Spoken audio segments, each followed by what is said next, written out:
She hid in a wedding bathroom so no one would see her falling apart, until a knock came from the one man powerful enough to change everything.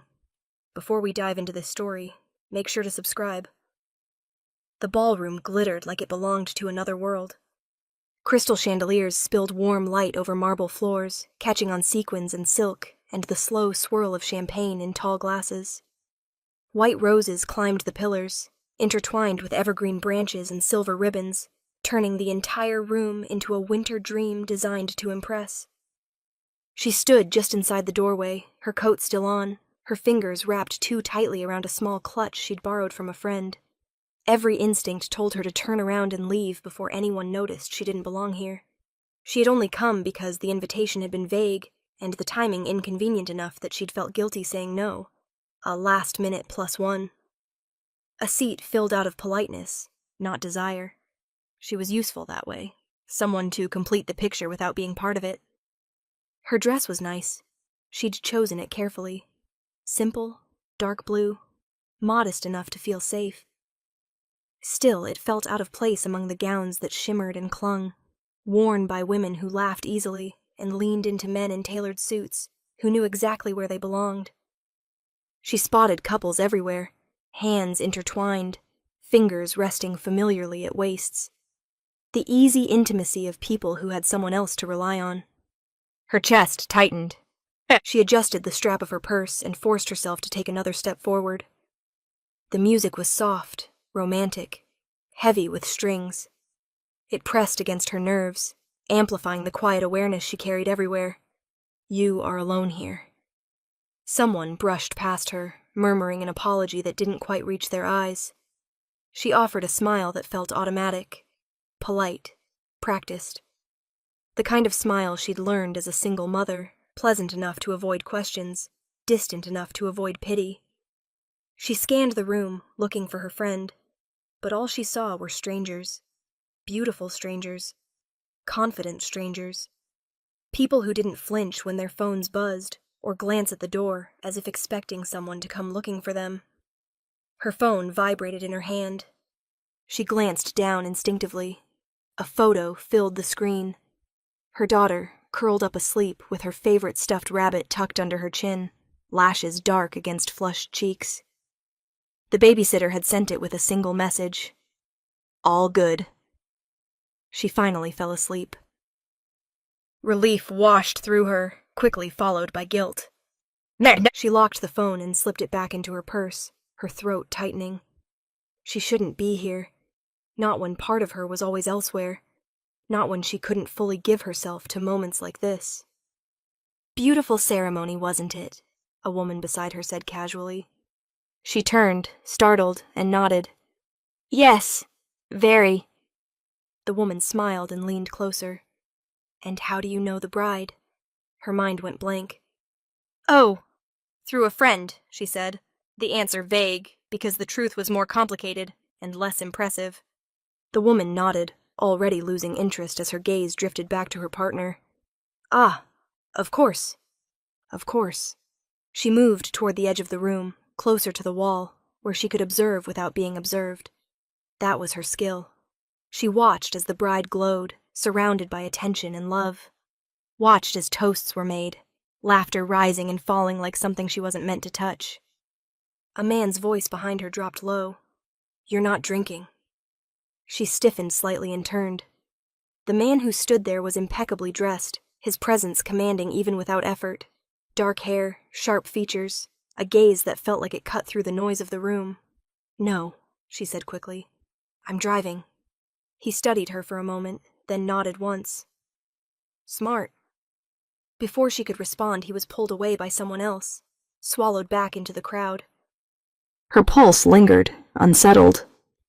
She exhaled slowly and retreated further, slipping past a row of tables and into the hallway beyond the ballroom.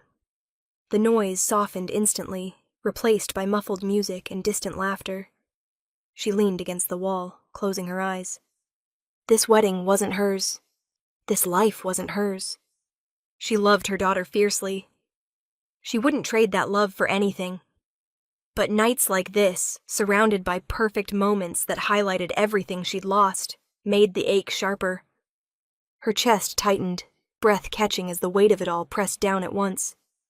She needed air, space, somewhere she didn't have to pretend she was fine. She pushed open the door to the women's restroom and slipped inside, locking it behind her. The quiet enveloped her. For the first time that night, she let her shoulders sag.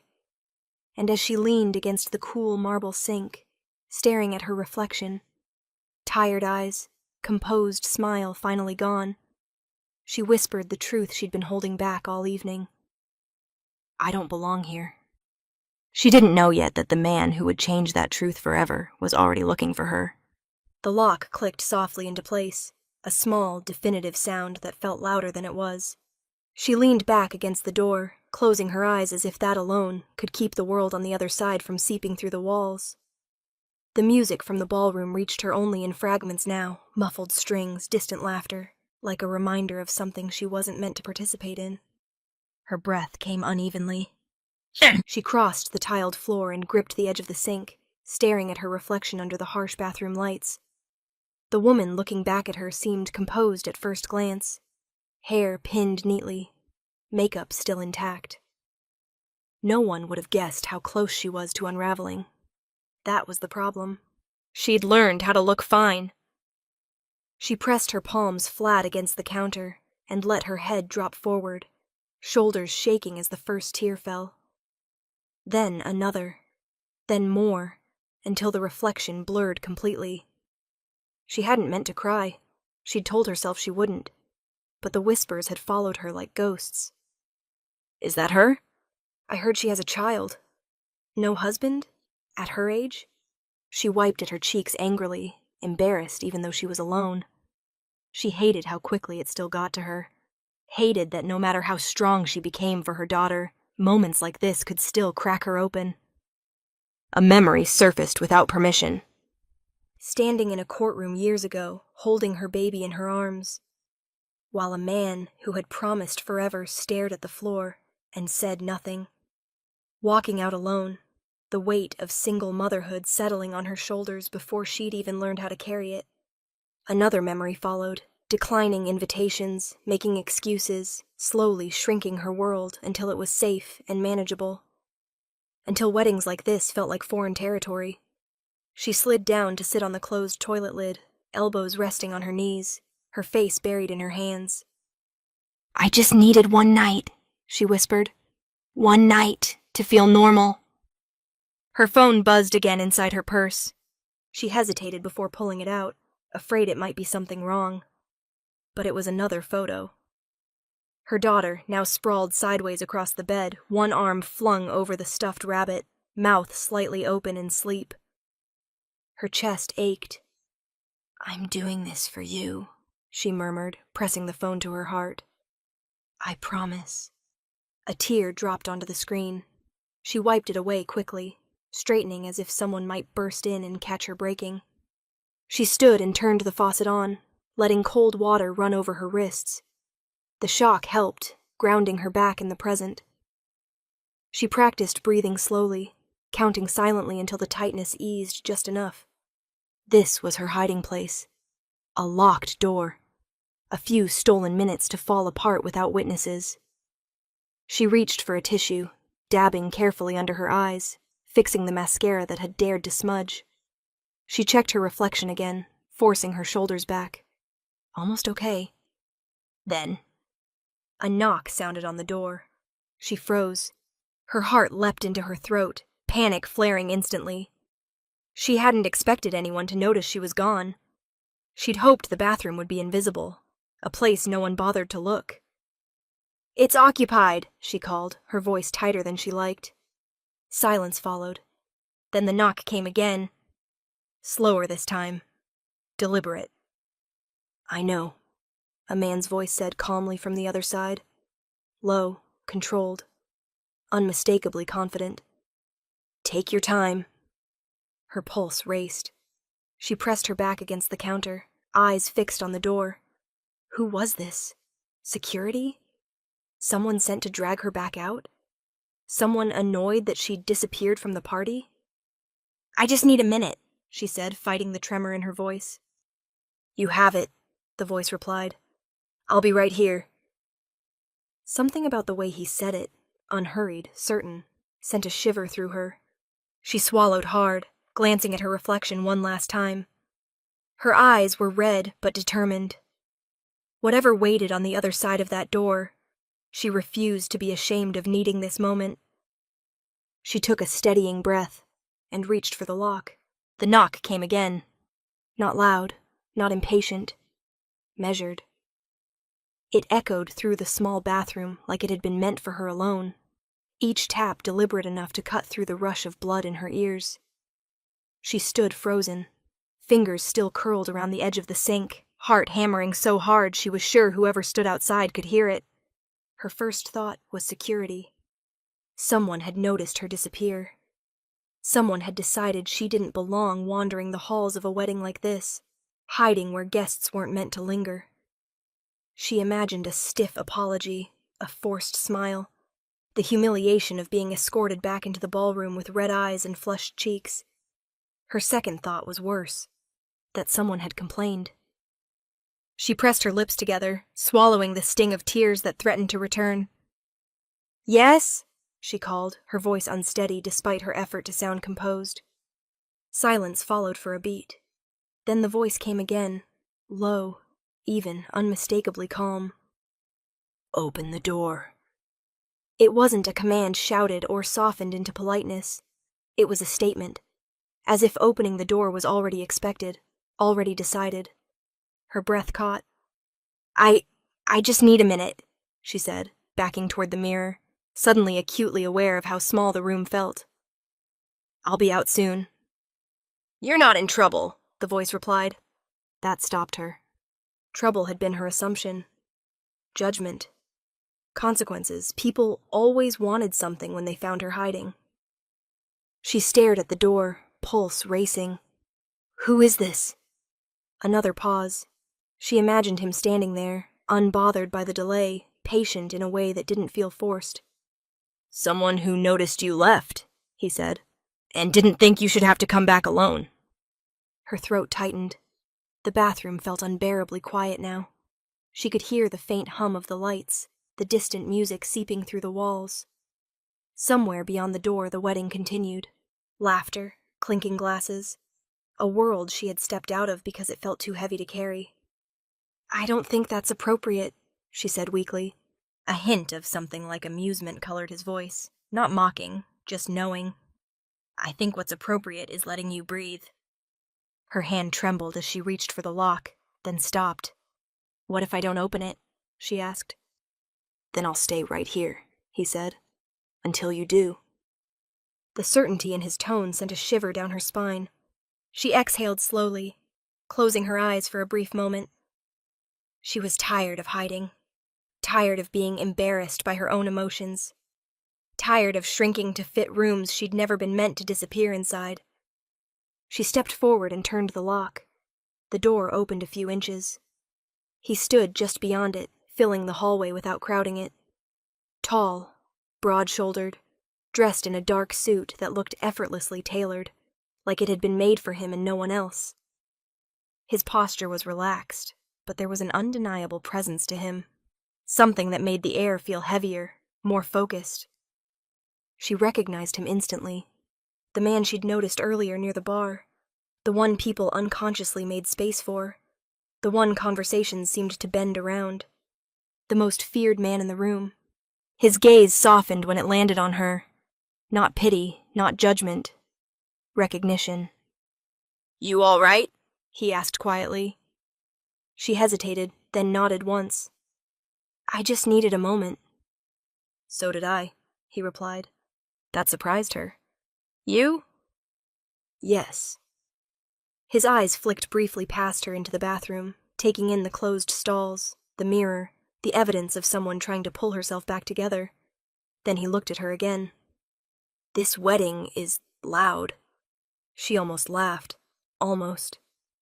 A woman's voice echoed faintly down the hall behind him, someone calling his name. He didn't turn. "Come with me," he said instead, offering his arm. The gesture stunned her. I can't," she said instinctively. "I don't want to cause a scene." You won't, he replied calmly. You'll stop being one. Her heart raced. People are watching. They always are, he said. Let them. She looked at his arm, steady, unyielding, then back up at his face. There was no pressure in his expression, no demand, just an open invitation that somehow felt safer than staying hidden. I don't even know you, she whispered. He held her gaze. I know. And you're still doing this? Yes.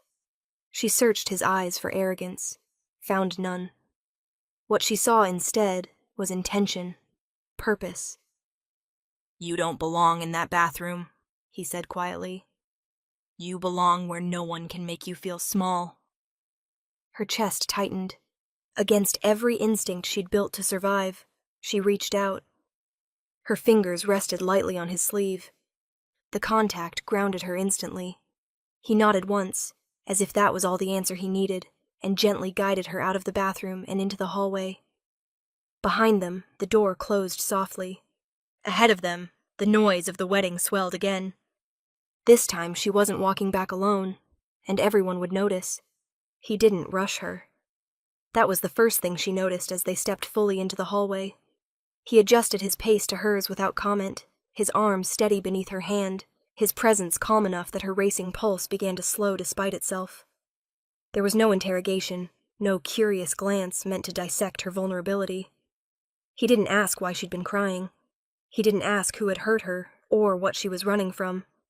He simply walked beside her like it was the most natural thing in the world. Up close, he was even more imposing than she'd expected, tall enough that she had to tilt her head slightly to meet his eyes. Broad-shouldered, composed, dressed in a way that didn't scream excess, but whispered power. His face was sharp, controlled, handsome in a way that didn't beg for attention, because it never needed to. People moved when they saw him coming, not dramatically, just instinctively. Conversations paused mid-sentence. Someone stepped aside a fraction too quickly. A waiter straightened as if bracing for inspection. It was subtle, but unmistakable. This was the man everyone feared. She felt it in the way the air seemed to bend around him, and yet his attention never left her.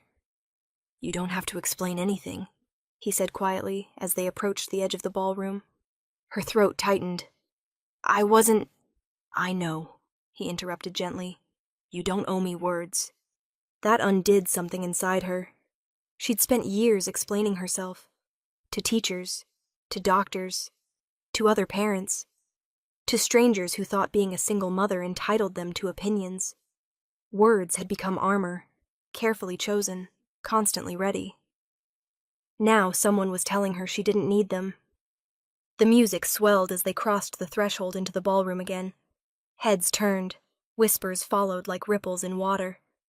Is that him? Who is she? Why is he with her?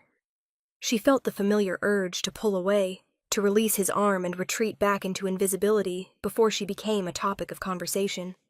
His hand tightened just slightly at her elbow. Stay, he murmured. Not a command, an anchor. They didn't stop near the center of the room. He guided her past it, toward a quieter corner where the light softened and the noise dulled. A space that felt intentionally chosen, protected without being hidden. She exhaled slowly, realizing she'd been holding her breath. Thank you, she said, her voice barely above a whisper. He inclined his head. You looked like you needed an exit. She laughed softly, a sound edged with exhaustion. I always look like that. His gaze sharpened, not critically, but attentively. You shouldn't. She glanced up at him. You don't even know me. I know enough, he replied. You stood alone in a room full of people and still tried to make yourself smaller so no one else would feel uncomfortable. Her breath caught. That's not an insult, he added. It's observation. She swallowed. And what does that observation tell you? That you're tired, he said, and that no one here bothered to notice.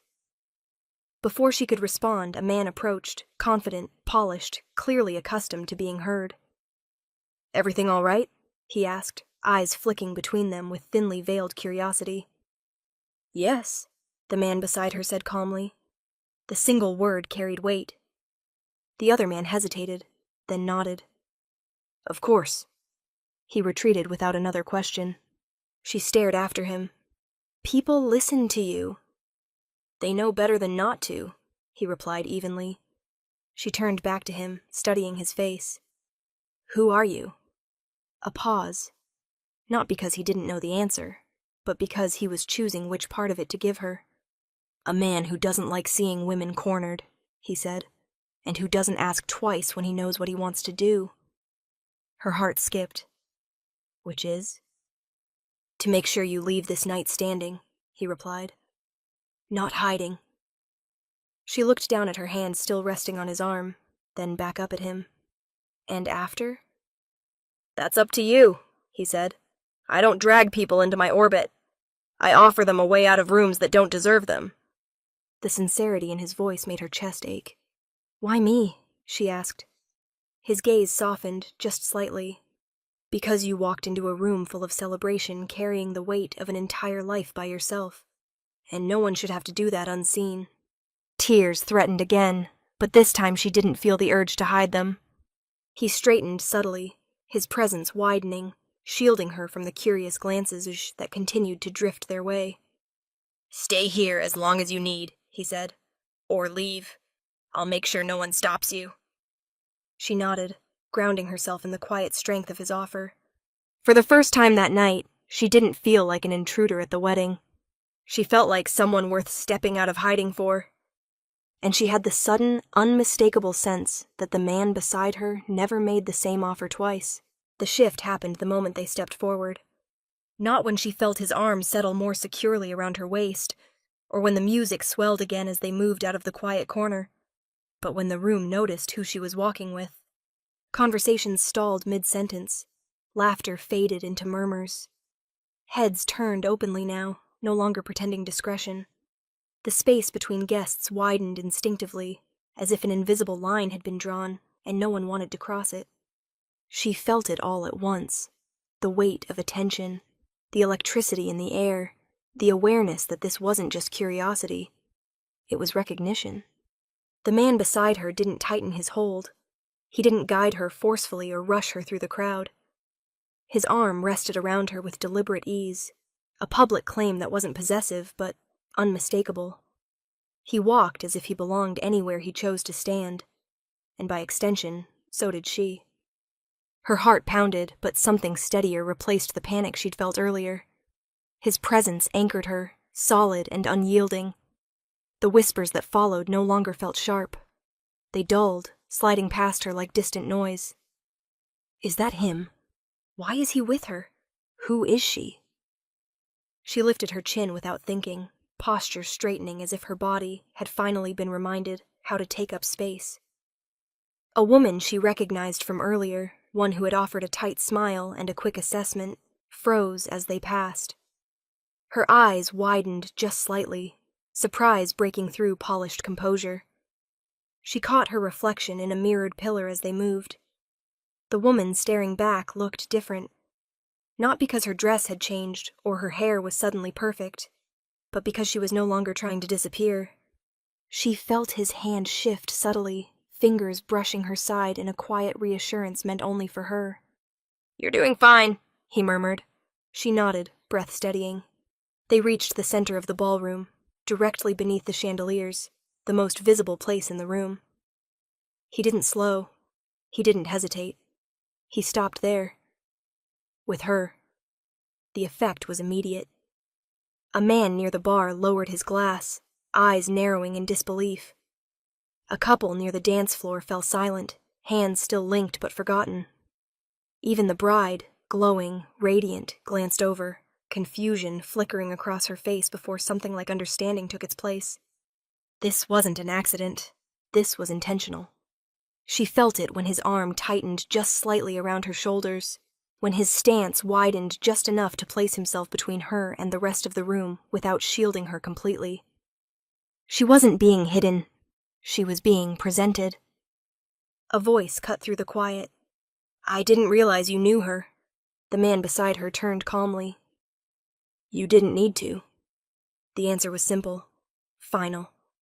The speaker faltered, offering a stiff nod before retreating. Her pulse raced, but not with fear. With disbelief. Moments ago, she'd been crying behind a locked door, convinced she didn't belong here. Now, she stood in the most public space of the night, the center of attention. Not because she demanded it, but because someone powerful had chosen to stand with her. She felt the truth settle in her chest, heavy and liberating all at once. She had never been alone. She had just been unseen. His gaze dropped to her, softer now. "You don't have to stay," he said quietly. "We can leave whenever you want."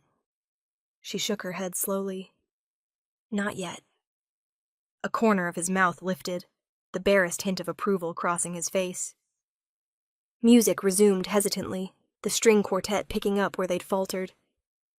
People began to move again, though nothing returned to how it had been before. The room had recalibrated around them.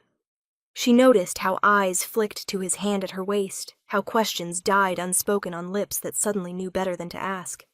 The message was clear. She mattered. She always had. And as she stood there, no longer shrinking, no longer hiding, she felt something inside her begin to shift. A realization she hadn't allowed herself before.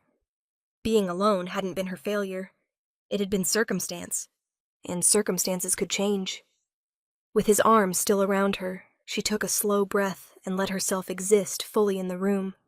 Seen, protected, undeniable. For the first time in a long time, she didn't feel like a guest. She felt like someone who belonged. And everyone else finally understood it too.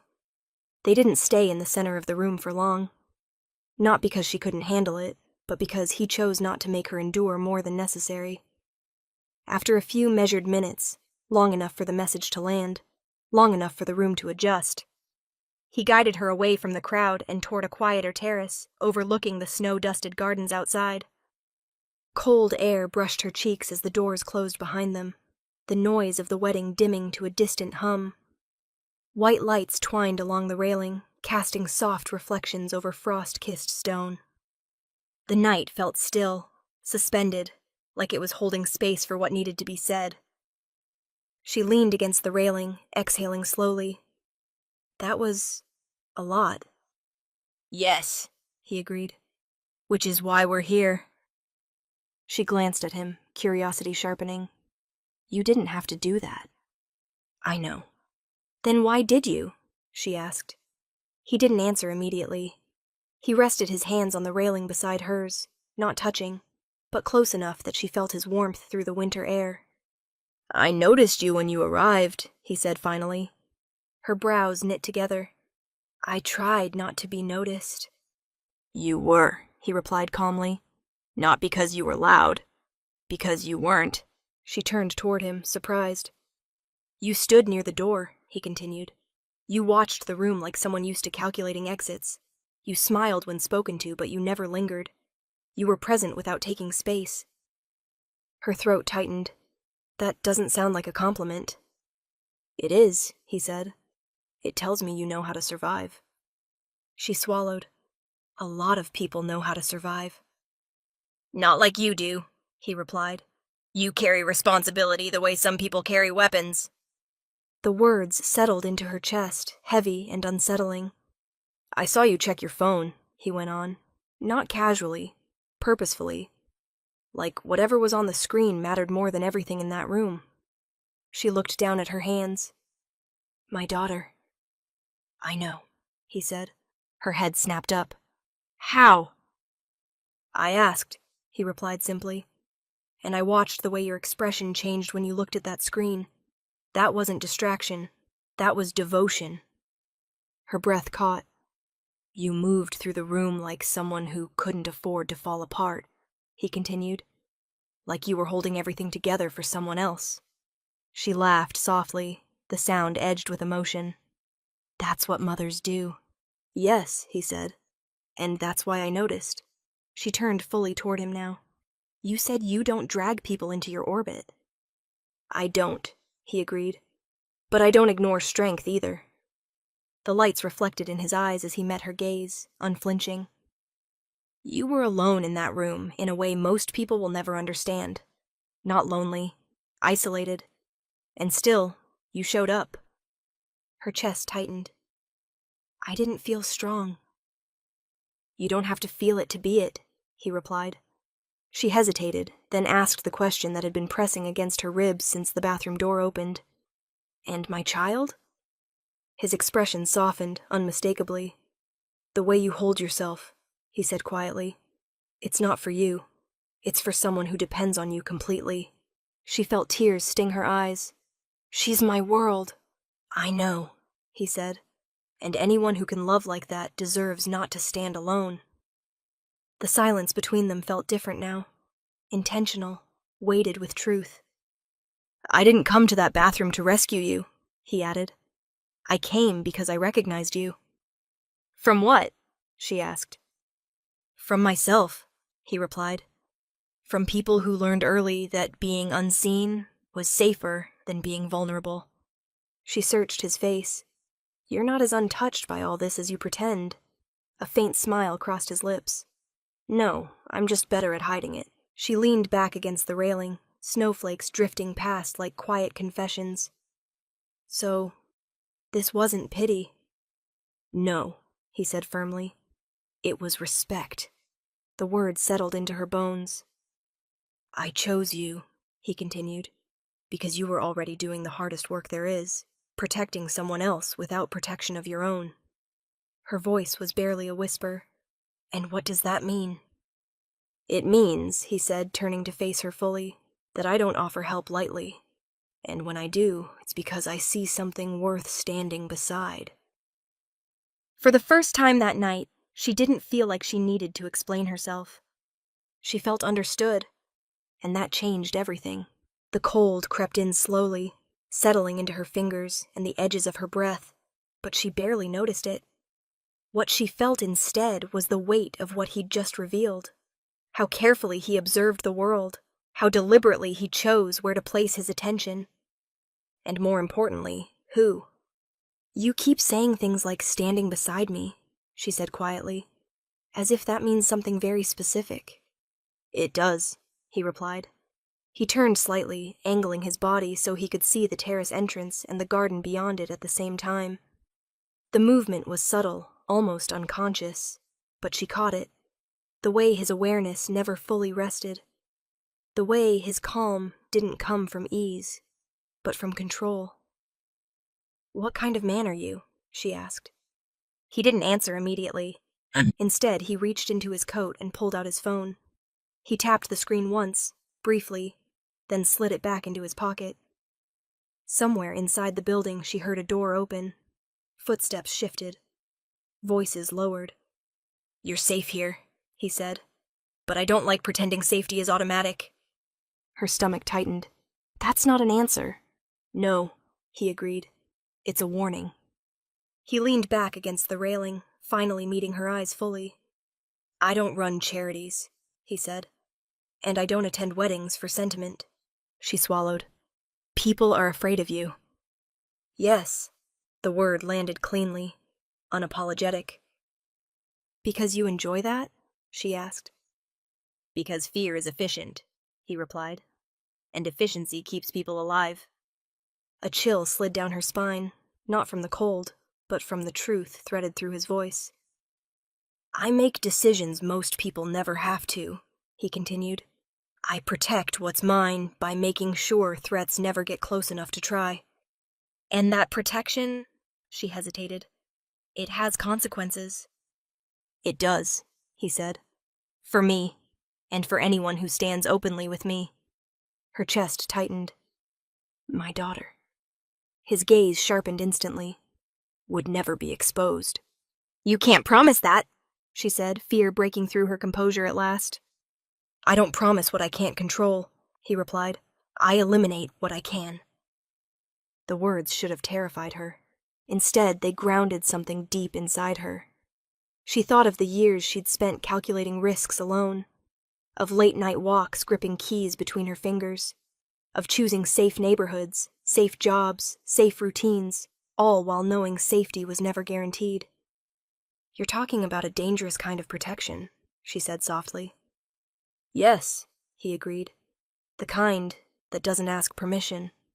She studied him, really studied him now. The restraint, the awareness, the quiet certainty that didn't seek approval. This wasn't bravado.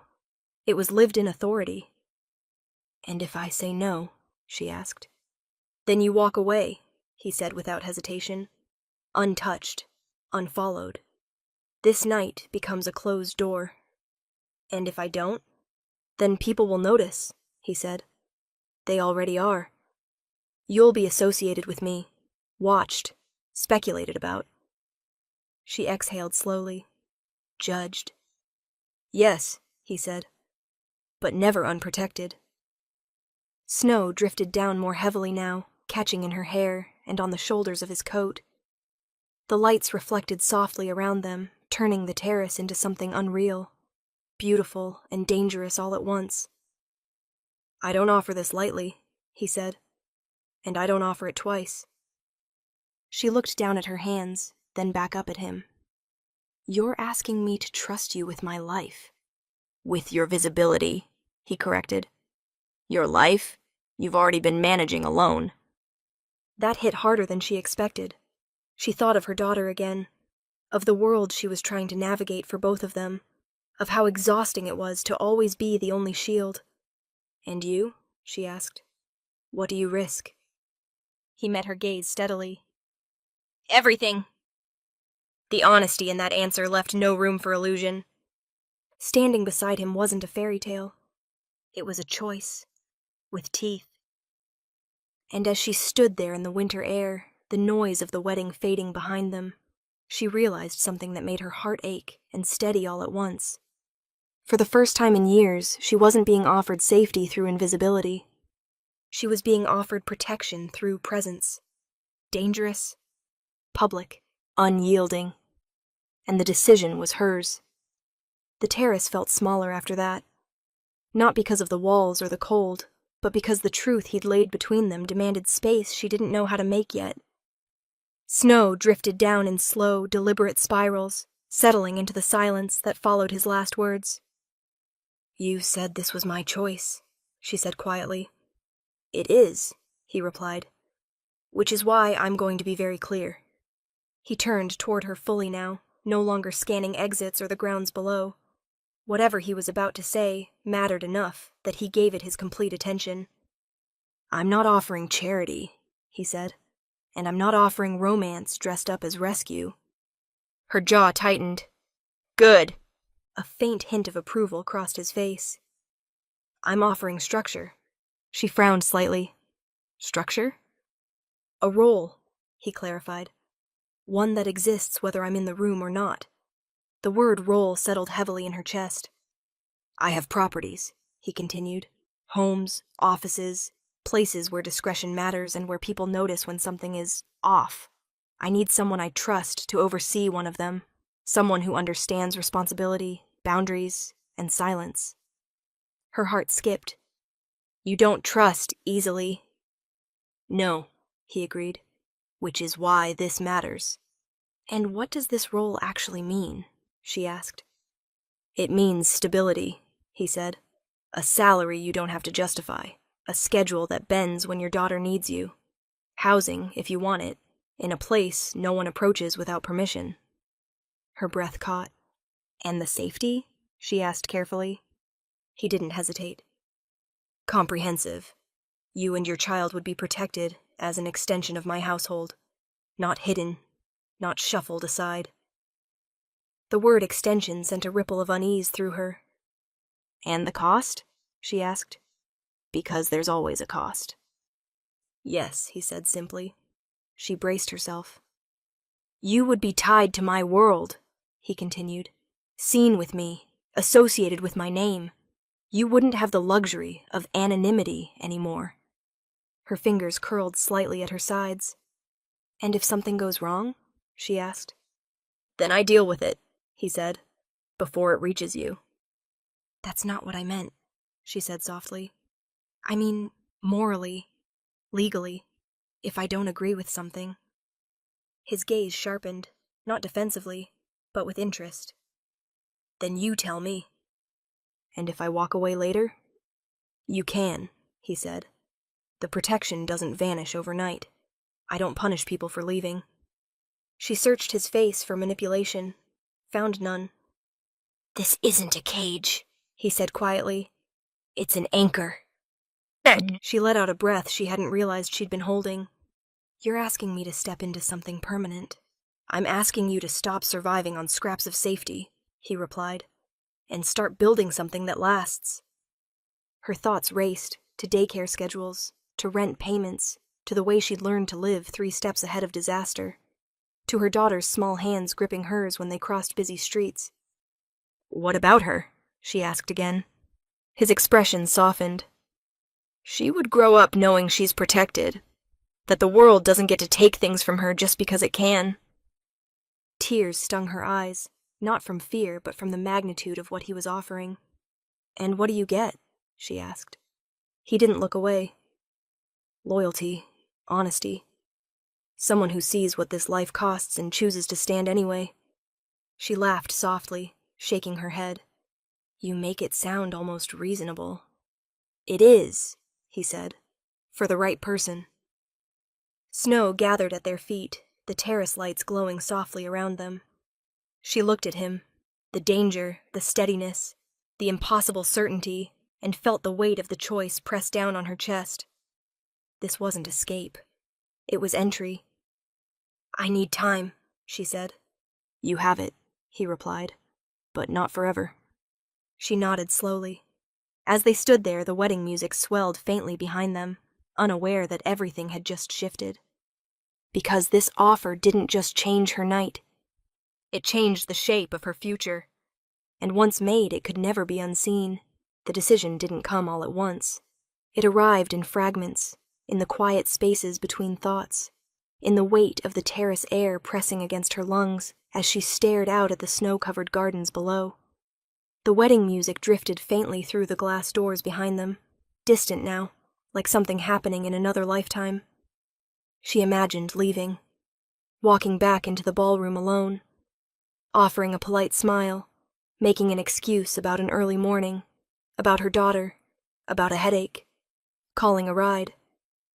Going home to her small apartment, to the familiar creak in the hallway floor, to the careful quiet she maintained after bedtime, so she wouldn't wake a sleeping child who relied on her for everything. She imagined waking up tomorrow exactly the way she always did, counting expenses, planning routes, measuring risks, carrying the invisible weight of being the only line of defense between her child and a world that wasn't gentle. Loneliness wasn't dramatic. It was efficient, predictable, safe in its own way. You were thinking about walking away, he said calmly. She didn't deny it. I'm thinking about what I lose if I don't. And what you lose if you do, he replied. She turned toward him, arms wrapping around herself. Independence isn't a small thing. No, he agreed. It's expensive.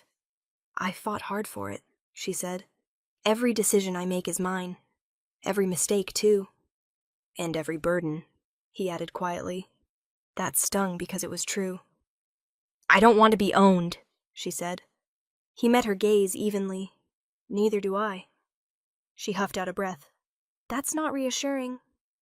It should be, he replied. I don't keep people by diminishing them. I keep them by giving them reasons to stay. She looked away again, watching snow gather along the edge of the stone railing. And if I become dependent on you? Then I've failed, he said. This only works if you remain capable of leaving. The honesty of that answer made her chest tighten. She thought of her daughter again, of how carefully she'd built a world small enough to manage, but large enough to breathe in, of the nights she lay awake listening for sounds that shouldn't be there, of how exhausted she was pretending she didn't need help. Protection came with strings. So did loneliness. One just pretended otherwise. What happens if I say yes? She asked softly, and discover I can't live in your world. Then you go, he said, with resources, with safety, without consequences. And people won't come looking? They won't, he said. Not without my permission. She swallowed. The power in that should have terrified her.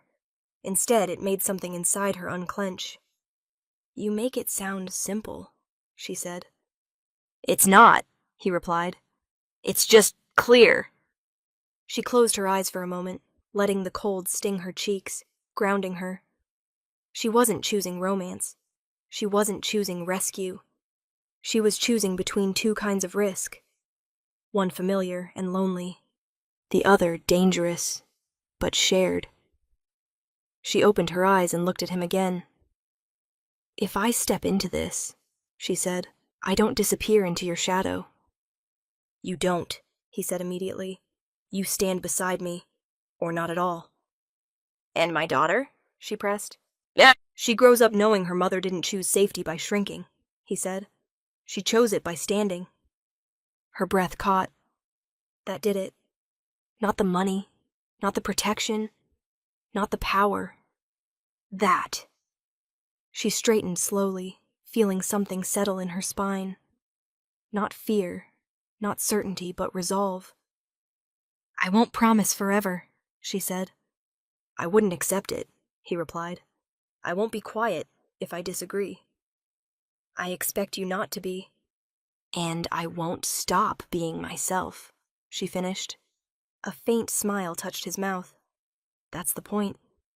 Silence stretched between them, filled not with tension, but possibility. She took a breath. "Then I'm not going back to the life where I do everything alone," she said. "Not tonight." He nodded once, as if he'd known this was coming, but respected the weight of it anyway. "Come," he said, extending his hand. Not commanding, not possessive. An invitation. She took it. And as they turned back toward the wedding, she realized something profound and unsettling. She wasn't choosing to be protected. She was choosing to stop pretending she didn't deserve it. Whatever this life would demand of her, she would meet it standing, no longer alone, and no longer hiding.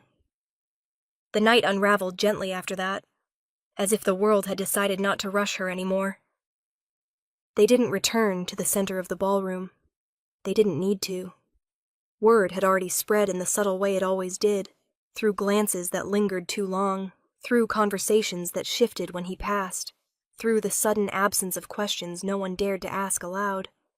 She felt it in the way people looked at her now, not with curiosity, with understanding, with caution, with respect. He stayed close without crowding her, his presence steady and unspoken. He didn't parade her. He didn't announce anything. He simply existed beside her, as if that were the most natural thing in the world. And somehow, it was. A woman approached cautiously, offering a polite smile. "It was nice to meet you," she said, eyes flicking briefly to him before returning to her. The message was clear. She mattered. As the night wore on, the weight she'd carried for so long began to ease, not disappear, but redistribute. She laughed once, surprised by the sound. She accepted a glass of water, without feeling like she needed to justify it. She stood without scanning exits every few seconds. At some point, he glanced at her phone when it lit up again. "Your daughter?" She nodded. "The sitter." "Answer it," he said gently. She stepped aside, her heart tightening as she read the message. All good. She woke briefly, asked for you, then went right back to sleep. Tears pricked her eyes. "She misses you," he said quietly. "So do I," she admitted. He didn't hesitate. "Then we should go." The car ride was quiet, the city passing by in softened lights and falling snow. She watched the streets she knew from a new angle, aware of the security moving smoothly around them without being intrusive. It should have felt overwhelming. Instead, it felt held. When they arrived, he walked her to her door. No assumptions, no pressure, just presence. "You don't have to decide anything else tonight," he said. "This stands as it is." She nodded. "Thank you." "For trusting me," he replied. Inside, she checked on her daughter, smoothing hair from her warm forehead, listening to the steady rhythm of her breathing. Standing there in the dim light, the reality of what had changed finally settled in. She hadn't just met a powerful man. She had been seen. Not as a woman in need of rescue, not as someone to be pitied or managed, but as a mother who had carried too much alone for too long. When she returned to the doorway, he was still there, patient and unhurried. "I've spent years building walls," she said softly. "For her." "And now?" he asked. "And now," she said, meeting his gaze, "I know she won't grow up watching me disappear into them." His expression softened, something unguarded crossing his face. "I don't make promises lightly," he said. "But when I protect something, it's not temporary." Her chest tightened. "You're talking about forever." "I'm talking about intention," he replied. "About choosing not to walk away." She nodded slowly, the weight of it no longer frightening. By the time he left, the night felt different. Not quieter, but complete. She locked the door and leaned against it, breathing deeply, her heart full in a way she hadn't known was possible. She wasn't alone anymore. Not in the way that mattered.